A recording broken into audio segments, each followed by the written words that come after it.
Shalom Papa Mama saudara-saudariku yang diberkati Tuhan. Selamat bertemu kembali di Suara Marturia. Hari Rabu tanggal 13 Agustus 2025. Hari ini kita akan merenungkan bagian firman Tuhan yang terambil dari Kisah Para Rasul pasal 5 ayat 26 hingga ayatnya yang ke-29. Sebelum kita membaca dan merenungkan bagian firman Tuhan ini, mari kita berdoa. Ya Tuhan Allah Bapa kami yang bertahta dalam kerajaan sorga, segala puji syukur dan hormat kami naikkan kepadamu, dan terima kasih untuk semua cinta kasih Tuhan yang terus mengiringi langkah kehidupan kami, sehingga sampai dengan saat ini kami dianugerahkan kehidupan dan kami boleh melakukan setiap tugas tanggung jawab kami masing-masing. Ya Tuhan, berkahi kami dengan hikmat dan kebijaksanaan supaya kami mampu melakukan bagian apa yang Tuhan nyatakan di dalam kehidupan kami. Kami boleh melakukannya dengan baik. Berkati kehidupan kami, berkati pendengaran kami, berkati hati-hati kami masing-masing. Tuhan memberkati. Di dalam nama Tuhan kami Yesus Kristus kami berdoa.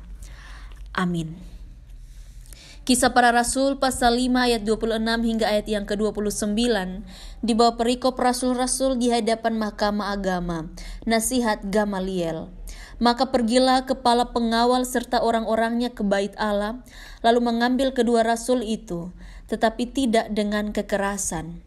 Karena mereka takut kalau orang banyak melempari mereka.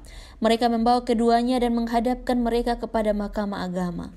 Imam besar mulai menanyai mereka, katanya, "Dengan keras kami melarang kamu mengajar dalam nama itu.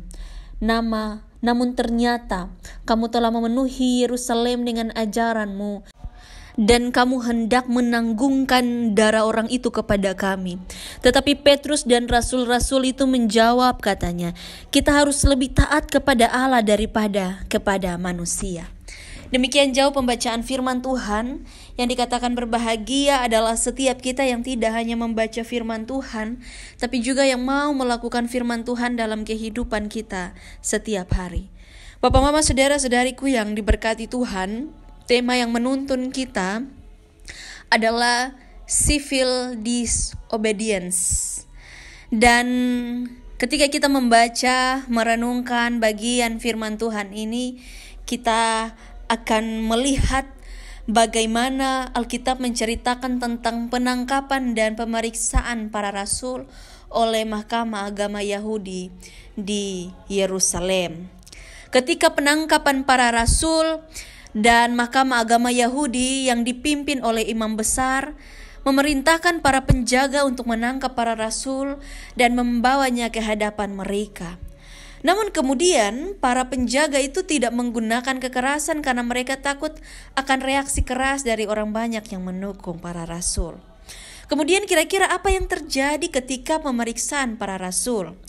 Dan ketika pemeriksaan para rasul itu di depan mahkamah agama Yahudi, seorang imam besar menanyai mereka tentang pengajaran mereka.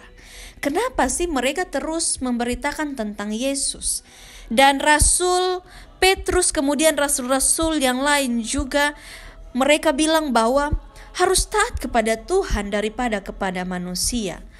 Dan kemudian jawaban para rasul menyatakan ini bagian dari bagaimana mereka memberitakan tentang Yesus Kristus, karena mereka melihat dan mengalami kebangkitannya, sehingga mereka harus memberitakan itu. Mereka harus menyatakan itu supaya orang lain tahu. Mereka menyatakan bahwa Tuhan itu mengutus mereka, dan supaya mereka juga menjadi saksi-saksi kepada banyak orang.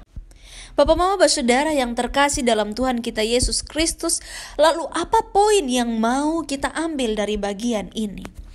Yaitu kita mau melihat bagaimana kita bisa mempertegas, berani, teguh dalam kita mempertahankan iman kita.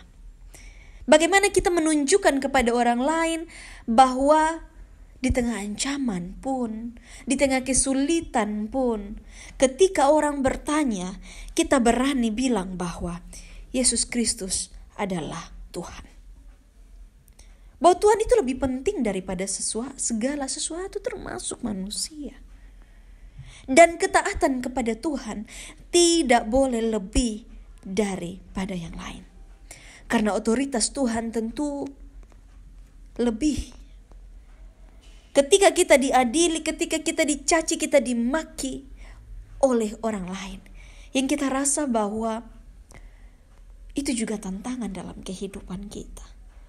Lalu kita dipanggil, sehingga dalam panggilan kita, biarlah kita dikubah bahwa Tuhan memanggil kita untuk menjadi saksi-saksinya.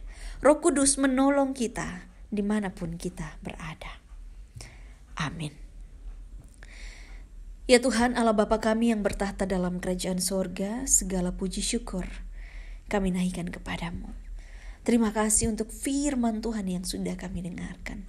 Biarlah firman Tuhan menjadi bagian dari kehidupan kami, untuk kami menyatakannya dalam kehidupan kami. Di dalam nama Tuhan kami Yesus Kristus kami berdoa. Amin. Terima kasih telah mendengarkan suara Marturia. Tuhan Yesus memberkati kita semua. Shalom.